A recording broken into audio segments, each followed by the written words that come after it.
This is a brief tutorial in how to knit the perfect button band for your cardigan. The swatch that we're using measures 18 stitches in 27 rows per 4 inches. And the first thing we need to do, no matter the gauge of cardigan you are working, is determine the correct rate at which to pick up stitches. For this button band, we have a piece of fabric that is worked from the bottom up. It doesn't matter if your cardigan is worked from the bottom up or top down, but you can see that we do have stitches that are in that direction. And we're going to be picking up this button band along the right side here. What we want to do is find the ratio to pick up along the side. If I were to divide 18 by 27, I'll get 0.666. And then I want to find a stitch sort of ratio that is of the same. So if I divide 2 by 3, then I'll get 0.66, and I'll know to pick up 2 out of every 3 stitches along the side edge. So we're going to start by finding the space between this stitch here and the selvage stitch. And if I pull them apart a little bit, you're going to see these little bridges between them. So that little bar you see in that space, we're going to pick up and knit around that. So I'm going to go under and through. I'm going to yarn over and pull that yarn through. Okay, so we're going to pick that little gap up, that little bridge, we're going to pick it up, yarn over, and pull through. And so we've done 2 in a row. We're going to skip one of them, so I'm just going to pick it up to show you that it's there. We're going to skip that one and pick up the next one. Yarn over, pull through,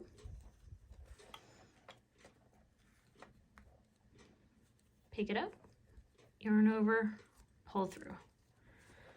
We'll skip the next one.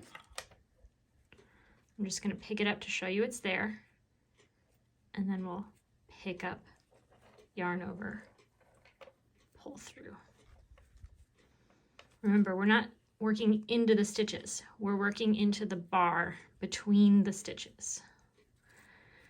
So I'll continue this all the way to the end of the swatch, and then we'll meet back up.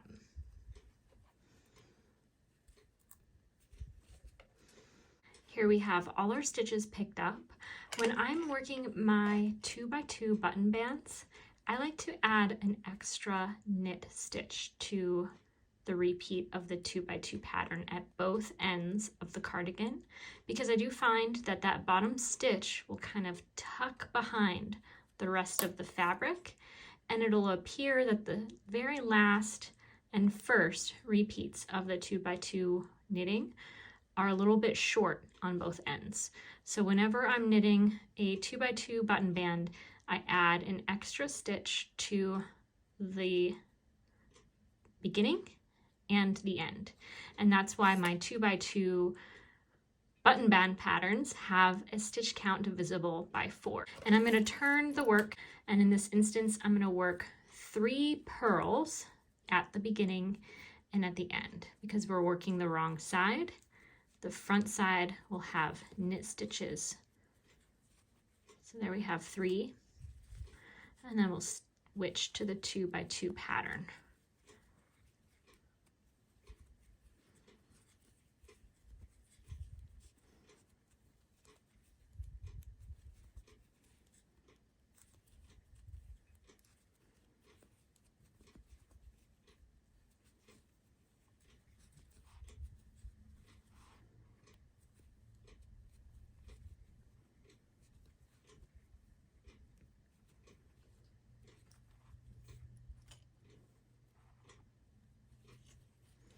Turning over our work back to the right side, we have our very first row done, and we'll begin again with another row of 2x2, starting with 3 knit stitches.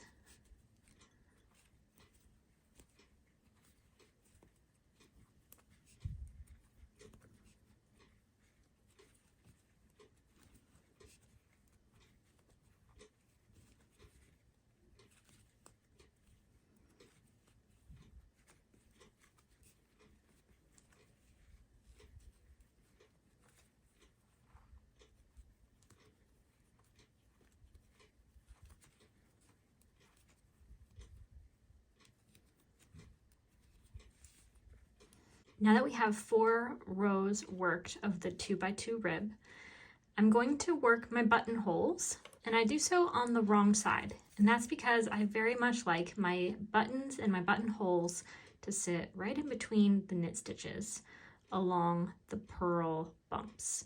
I feel like it gives a really clean look, and the more careful I am to position them in those spaces, the more uniform the space is along the entire button band. I don't have any button out of place when I position them neatly between the knit stitches. So I'm going to turn my work and begin on the wrong side. And what we're going to do here is we're going to purl the first few stitches. 1, 2, 3. And so if we were looking at the right side, we would be at the purl stitches. We're going to knit 1, yarn over, bring the yarn in front. Here we're increasing a stitch and we're going to decrease a stitch.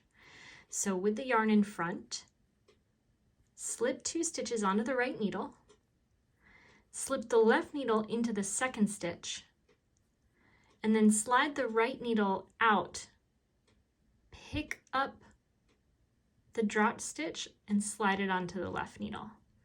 And now purl 2 together. We're going to do that again. You're not going to see it quite yet, but it's going to show up on the following row. We're going to continue to purl 1, knit 2, because we're going to give a gap along the right side. We're not going to put a button where every purl is, unless you have small buttons and you'd like your buttons placed much closer. Coming up on where we would like to place our second buttonhole, we're going to knit 1, yarn over, bring the yarn in front, slip 2 stitches onto the right needle, pick up the second stitch with the left needle, remove your right needle to then place that loose stitch onto the left needle, then purl 2 together. And then we'll work in pattern to the end of the row.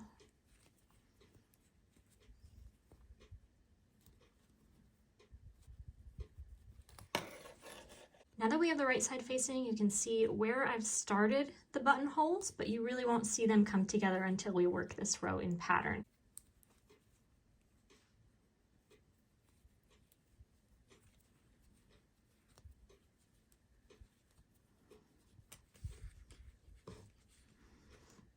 Now at this point, I would test to make sure my button will fit through that hole because the gauge will shift a little bit as you continue to work additional rounds, but not so much that it's really a deal breaker typically. So test out your buttons, make sure this is the right buttonhole for you before you keep going. Depending on the size of the button or how wide you'd like your button band, you can knit more or less rows of the ribbing before or after you place your buttonholes. I actually place my buttonholes a little bit closer to the edge of my button band because I find that the I-cord edge take up a little bit of bulk, and so it'll appear a lot wider on this end with that I-cord edge than it would if I were doing a traditional bind off. So I'm going to show you my I-cord bind off technique. This will start with a knit front, back, and front. So we've just increased by 2 stitches. Now I'm going to slip these stitches onto my left needle, knit 2,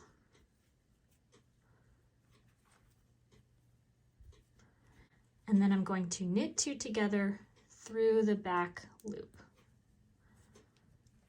Once again, I'm going to slip my stitches onto the left needle, knit 2,